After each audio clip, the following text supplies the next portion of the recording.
Today I'm going to show you guys how I use the B&B Charlogs when I want to do a long cook, but I still want to cook fairly hot. So about barbecue temperature, 300, 350 on my protein. So we have a layer of B&B Charlogs laid down.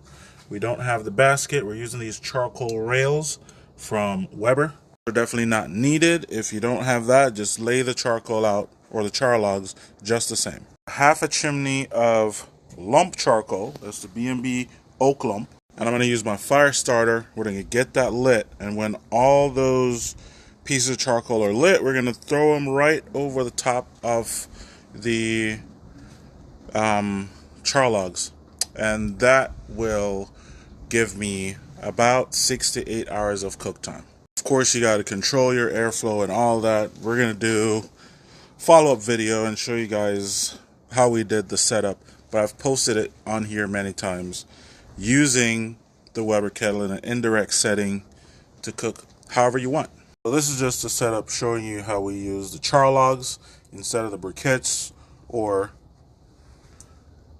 just with the lump. Follow for more.